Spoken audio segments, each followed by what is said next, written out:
professor Hercules Teixeira.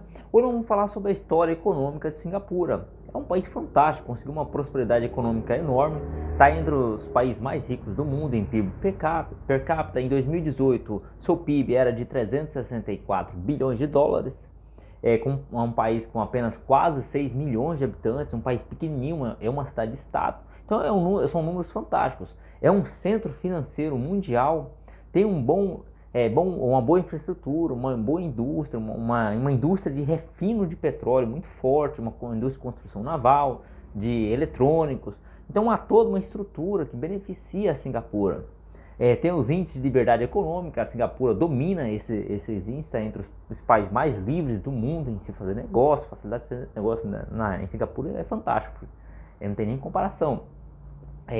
Só que o liberalismo, foi essa corrente de mercado, de todo esse pensamento que desenvolveu Singapura e fez Singapura se tornar essa potência econômica, industrial e desenvolvida que é hoje nos dias atuais. É um país que é praticamente pobre em recursos naturais, não tem recursos naturais, não tem uma agricultura. Seu PIB é composto por serviços e indústria. Essa é a composição do seu PIB. Serviços e indústria. Não há agricultura, não tem recursos naturais nenhum. Então, sempre foi assim Singapura, foi essa potência. Desde o início, houve essa liberalização toda. Foi isso. Vamos começar a estudar um pouco sobre a história econômica de Singapura. A gente podia fazer um vídeo e falar horas falando sobre a história de Singapura, mas vamos contar apenas um pouquinho. Singapura começou a ter esse nome, essa região destacada como um ponto de comércio, rota comercial mundial, foi no século XIX. A partir de 1819, um britânico, Stanford, um navegador, que ele percorreu o caminho à Europa e às Índias Orientais, ele acabou batizando e fazendo essa rota, porque era um setor muito importante de um entroncamento ali, um ponto de ligação entre a Europa e a Ásia. Deu certo, desde o início isso passou a ser o domínio, essa cidade-estado da coroa britânica, vindo até o início da Segunda Guerra Mundial, quando o Japão tomou de conta e o Japão começou a comandar essa ilha, essa cidade-estado. Só que, terminando a guerra, voltou o domínio inglês. Só que a partir de meados dos anos da década de 1950, começou um processo de independência em Singapura. Em 1959, o primeiro-ministro Lee assume o posto de primeiro-ministro. Ele ficou sendo primeiro-ministro até 1990. Ele ficou 31 anos no poder. Isso deu uma estabilidade política enorme para Singapura. Só que Singapura tinha muitos problemas em 1959, 1960, desemprego, uma população que não tinha educação, não tinha uma agricultura, não tinha recursos naturais, então não tinha escolha. Ele tentando resolver esse problema, ele se uniu em 1963 com a Malásia, então passaram a ser um país só que isso não deu muito certo. Em apenas 2 anos eles acabaram separando, que foi em 1965. Por que isso não deu certo? Singapura queria assumir um posto de destaque na Federação Malásia, os malásios não aceitavam.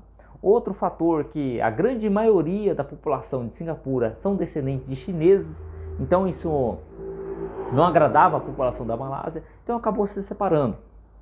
E esse primeiro-ministro, ele teve uma brilhante ideia. Em 1961, ele contratou um economista holandês, Alfred Wismos, para ser conselheiro econômico da Singapura. Ele foi conselheiro econômico da Singapura de 1961 até 1984. Ele fez brilhantes trabalhos, fez uma pesquisa para o país, quais setores que a indústria de Singapura poderia apostar que daria certo. Então ele fez um relatório, fez todo um levantamento e apontou 3 setores para o Lee, para o primeiro-ministro, que era o setor têxtil, porque era algo barato, as máquinas, tinha uma grande mão de obra parada na Malásia, tinha a mão de obra das mulheres, poderiam fabricar produtos têxtil, tinha a questão da química, a indústria química, também apontou a indústria naval, a construção de navios, então que era um porto, uma rota de comércio, então ter essa construção naval, isso era fantástico. Então o governo incentivou esses 3 pontos, doando terrenos, tendo tarifas para proteger, atraindo investimentos, dando condições para essa indústria florescer. Então essa indústria da Singapura não foi lá uma união lá dos comerciantes, dos industriais de Singapura, da elite. Vamos unir, vamos começar uma indústria naval aqui, uma indústria têxtil aqui, que vai dar certo. Não, foi um planejamento central do Estado. Todos os países que conseguiram se industrializar, que hoje são grandes potências econômicas e industrial, no passado teve cabeças pensantes, um pensador principal, um pensamento único em desenvolver aquela nação. Então foi assim com Singapura, foi o Estado que começou essa preocupação, fez estudos, apontou quais setores seriam melhores e eles estavam certíssimos, esses setores foi cada vez melhor. Esse Alfred Winston, ele ainda apontou outro estudo bom e sugeriu para o governo de Singapura ter uma bolsa de valores, porque havia uma lacuna entre as bolsas, que não tinha nenhuma bolsa de valores aberta. O que ele sugeriu? Singapura tem uma bolsa de valores, deu certíssimo. Acabou atraindo investimentos. E hoje Singapura é um centro financeiro do mundo, é um grande centro financeiro. E lógico que o governo também ajudou.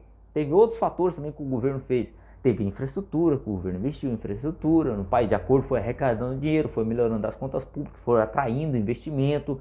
Então ele foi melhorando a estrutura do país. Lógico que não pode se comparar você fazer uma infraestrutura de estradas, de portos, aeroportos em Singapura com o Brasil, como um país continental. Mas eles fizeram uma coisa, tiraram do papel e começaram a planejar o país. Também teve a questão de casas populares, que havia um déficit habitacional gigantesco em Singapura, muitas favelas, precariedade das pessoas. O que o governo fez? Em 10 anos eles conseguiram resolver esse problema de habitação em Singapura. Acabaram com as favelas, as pessoas começaram a ter uma casa digna, uma moradia digna de qualquer cidadão. Talvez não precise ser uma mansão, mas uma moradia digna. Então eles conseguiram contribuir. E hoje quase 80% da população de Singapura vive em uma habitação feita pelo governo. Então o governo teve seu papel fortíssimo. Não é só ficar aqui criticando o governo, não sei o que, o governo faz. Há falhas nos dois lados, tanto falhas do Estado quanto em falhas de mercado. A Singapura é um exemplo bem disso. Quando foi necessidade do Estado agir, de ter um planejamento central, que foi no início de toda essa economia, o Estado fez, planejou certo. Esse economista ajudou bastante, holandês. Então teve estabilidade política na Singapura por 31 anos, todos esses fatores. Hoje, além de, lógico que tem a questão da geografia. Isso todos os autores de economia, quando vão falar sobre Singapura, dizem que a geografia da Singapura ajudou bastante, né? Que era uma rota comercial, um ponto de ligação entre a Europa, a América e a Ásia. E muitos vão investir, como ela é um grande centro financeiro, investir lá na Singapura. Ele não vai querendo apenas investir na Singapura. Lógico, ele vai entrar ali, começar a ter uma porta de entrada para outros mercados da Ásia, o mercado da China, o mercado do Japão, Coreia do Sul, Vietnã, Indonésia, Filipinas. Então há todo esse mercado. O cara não vai apenas com a intenção. Por ser um país mais livre lá da Ásia, então é o primeiro país onde ele chega. Porque Singapura está entre os países mais livres, facilidades de fazer negócio. Nem sempre foi assim. Lógico, teve a participação do governo. O governo controla alguns setores, como a participação de emissão de moedas. Tem uma agência lá, salvo engano, é AMC, que controla toda essa situação. Hoje, eles podem dar o luxo de ter liberdade econômica, e para eles é vantajoso ter liberdade econômica, porque o início da sua indústria, eles não planejaram uma indústria para exportar para apenas fabricação para o mercado interno, foi para ganhar o mundo. Essa foi o seu início de industrialização. Ter uma indústria forte, com tecnologia e competitiva no mundo inteiro, para vender seus produtos. Eles conseguiram. Por isso que eles têm esse índice de liberdade econômica, não tem tarifas de importação, de exportação, são totalmente livres. E tem que ser, porque lá na Ásia o mercado é totalmente fechado, eles são um dos poucos países que tem essa liberdade econômica toda. Isso acabou beneficiando. Lógico que você não pode comparar algumas coisas, que a questão de infraestrutura, é muito mais fácil você fazer uma infraestrutura de portos, rodovias, aeroportos em Singapura do que no Brasil. Fazer casas populares em Singapura foi muito mais fácil do que no Brasil. O Brasil é um país continental, várias cidades com 1 milhão de habitantes. O Brasil tem cerca de 210 milhões de habitantes, é totalmente diferente da realidade de Singapura, com quase 6 milhões de habitantes. Mas nós podemos começar com inspiração. Eles investiram em ciência, educação, educaram a sua população, seguiram um conselho do Otto von Bismarck desde o Império da Alemanha. A Prússia acreditava que uma classe trabalhadora bem educada rende bons frutos para a economia, rende mesmo. Eles não produzem nada de petróleo, mas tem um grande centro de refinamento de petróleo, Singapura. Olha que fantástico. Então eles compram os commodities de outros países e melhoram essas commodities. Tem todo um processamento, uma indústria forte. O Brasil deveria seguir esse segmento. O governo fazer um planejamento central e não ficar apenas acreditando que vai ter uma união ali de empresários, de industriais que vão planejar o país, que vamos investir em setores. O Brasil tem setores fantásticos que pode explorar. Setores de fertilizantes, que nós somos uma potência agrícola, por que nós não fabricamos nossos próprios fertilizantes?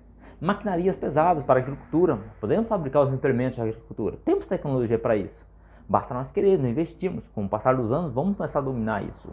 Também tem uma questão da floresta amazônica, podemos explorar de 2 pontos a floresta amazônica, tanto em cosméticos, que é a questão da beleza, já exploramos, podemos explorar ainda mais esse setor, e questão medicinal, setor farmacêutico, podemos ter um setor farmacêutico forte. Por que nós não exploramos esse setor? Também melhorar as nossas commodities, não apenas exportar commodities. Por que não fazemos um processamento? O Brasil é um grande produtor de café, mas vende seu café lá para a Alemanha, Suíça, os caras vão lá, melhoram todos os cafés e ganham muito mais dinheiro que os próprios brasileiros. Até quando vamos ser essa economia do atraso, essas pessoas do atraso?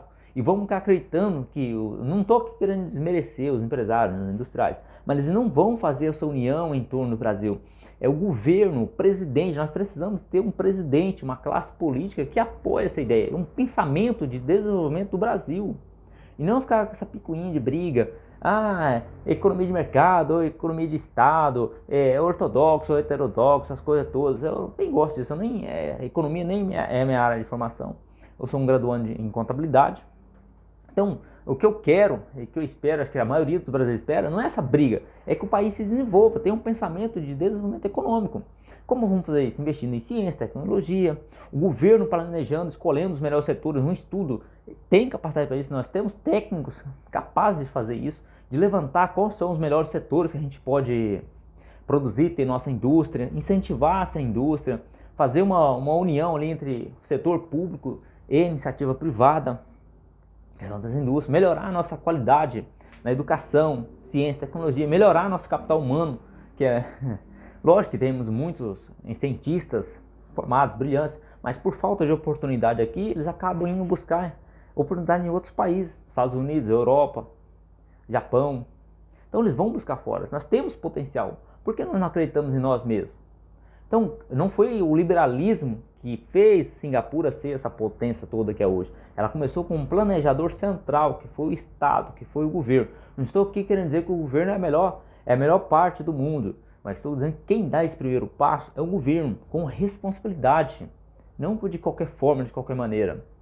Então, quem gostou do vídeo sobre a história econômica, um pouco sobre a história econômica de Singapura, quiser se inscrever no canal, ativar o sininho de todas as notificações, curtir o vídeo, também seguir a página lá no Facebook, Hércules Teixeira Industrializa Brasil, o link vai estar aqui na descrição.